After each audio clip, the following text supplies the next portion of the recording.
Hey Bobcats, yesterday we used experimental probability to make predictions. Today we're going to use theoretical probability to make predictions.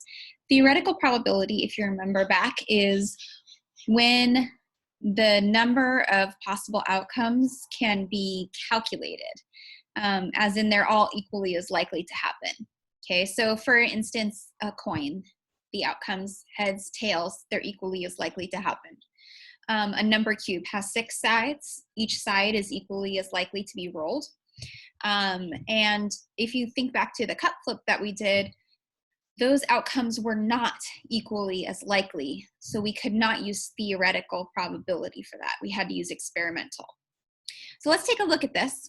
The first example says you roll a 6-sided number cube 12 times. What is the best prediction possible for the number of times you will roll a 2? So let me go ahead and talk you through this. Just like yesterday, we're going to start by finding the probability. Okay, so the theoretical probability for a number cube to roll a 2, it's going to look like this. So the probability of a 2. Okay, well, a number cube has 6 sides, and 2 is one outcome out of 6. So the probability is going to be 1/6. Now, to make a prediction using this, we're going to multiply the probability 1/6 times the number of trials that are run. In this case, if it's rolled 12 times, that's the number of trials, we're going to multiply it times the probability of 1/6. So when you multiply 1/6 and 12, you get 2. So we can say the best possible prediction is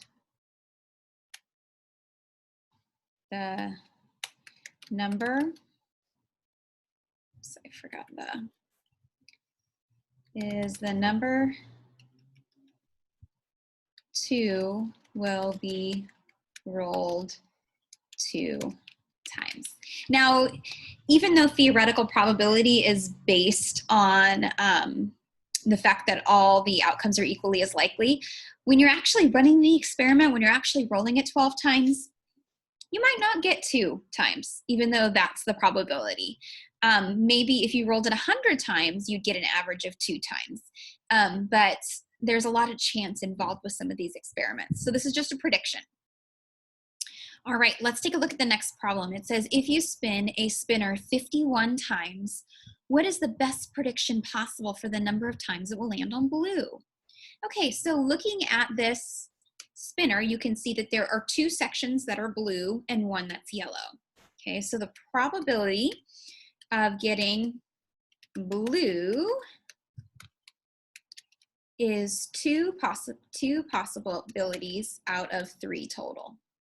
So the probability is 2/3. Now, to make a prediction using that probability, we're going to take the probability and we're going to multiply by the number of trials. In this case, you spin the spinner 51 times, so we're going to multiply by 51. Okay, and again, if you don't remember what I talked about yesterday, when you're multiplying a fraction times a whole number, you do the numerator, which is 2. So 2 times 51, and then you divide by 3. And you can just plug that into a calculator and you should be able to get the number of possible, or the prediction. So in this case, if you multiply 51 by 2, you get 102. If you divide that by 3, you're going to get 34. Okay, so we can say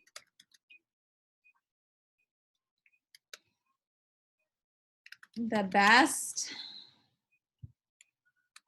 prediction possible